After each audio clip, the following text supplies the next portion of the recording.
ನರೇಂದ್ರ ಮೋದಿಯವರ ಸರ್ಕಾರ ಇವತ್ತು ಪೂರ್ಣ ಪ್ರಮಾಣದ ಬಜೆಟ್ ಅನ್ನು ಮಂಡಿಸಿದೆ. ಈ ಬಜೆಟ್ ಅಲ್ಲಿ ಏನು ಹೇಳ್ಕೊಳ್ಳುವಂಥದ್ದಿಲ್ಲ. ಇದರಲ್ಲಿ ಕೃಷಿಗೆ ಮೊದಲನೇ ಆದ್ಯತೆ ಕೊಡಬೇಕು ಅಂತ ಅಂಶಗಳನ್ನ ನಿರ್ಮಲಾ ಸೀತಾರಾಮನ್ ಹೇಳ್ತಾರೆ. ಎರಡನೇದು ಸಣ್ಣ ಕೈಗಾರಿಕೆ ಕೊಡಬೇಕು ಅಂತ ಹೇಳ್ತಾರೆ. ಕೃಷಿಗೆ ಮೊದಲನೇ ಆದ್ಯತೆ ಕೊಡಬೇಕು ಅಂದವರು ಮೊದಲನೇ ಆದ್ಯತೆ ಕೊಟ್ಟಿಲ್ಲ, ಮೊದಲು ನಾಶ ಮಾಡಕೊಟ್ಟಾರೆ ಬಜೆಟ್ ಮುಖಾಂತರ.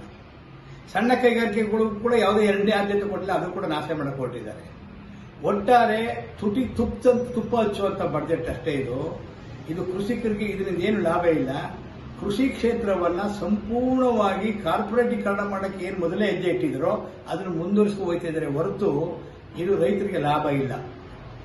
ಕೃಷಿ ಕ್ಷೇತ್ರಕ್ಕೆ ಉತ್ತೇಜನ ಕೊಟ್ಟಿವಿ ಅಂತ ಹೇಳ್ತಾರೆ, ಆದರೆ ಕೃಷಿಕನ ಪರಿಸ್ಥಿತಿ ಏನಾಗಿದೆ ಅನ್ನೋದು ಈ ಬಜೆಟ್ ಪರಿಸ್ಥಿತಿ ಇಲ್ಲ. ಇವತ್ತು ಆತ್ಮಹತ್ಯೆ ಆಗ್ತಾ ಇದೆ. 384 ದಿನ ಹೋರಾಟ ನಡೆದಿದೆ. ಆ ಕೊಟ್ಟಂತ ಲಿಖಿತ ಭರವಸೆ ಬಗ್ಗೆ ಏನು ಚಕಾರ ಎತ್ತಿಲ್ಲ. ಸಾಲ ಮನ್ನಾ ಮಾಡ್ತೀವಿ ರೈತರು, ಅದ್ರ ಬಗ್ಗೆ ಏನು ಹೇಳಿಲ್ಲ. ಕೃಷಿ ಕ್ಷೇತ್ರಕ್ಕೆ ಹೆಚ್ಚೆಚ್ಚು ಉತ್ತೇಜನ ಕೊಡ್ತೀವಿ ಅಂತ ಹೇಳಿದ್ರು ಇಲ್ಲ. ಇವತ್ತು ಮೈಕ್ರೋ ಫೈನಾನ್ಸ್ ನಿಂದ ಜನ ಆತ್ಮಹತ್ಯೆ ಮಾಡ್ಕೊತಿದ್ದಾರೆ. ಇದು ಸೆಂಟ್ರಲ್ ಗವರ್ಮೆಂಟ್ ಬರುತ್ತೆ, ರಿಸರ್ವ್ ಬ್ಯಾಂಕ್ ಮತ್ತು ಸೆಂಟ್ರಲ್ ಗವರ್ಮೆಂಟ್ ಫೈನಾನ್ಸ್. ಅಥವಾ ನೀತಿ ರೂಪಿಸಬೇಕು ಅನ್ನೋದು ಯಾವುದೂ ಕೂಡ ಇಲ್ಲಿ ವ್ಯಕ್ತ ಆಗಿಲ್ಲ. ಟೋಟಲಿ ಇದು ಕೃಷಿಕರಿಗೆ ನಿರಾಶಾದಾಯಕವಾದಂತಹ ಬಜೆಟ್.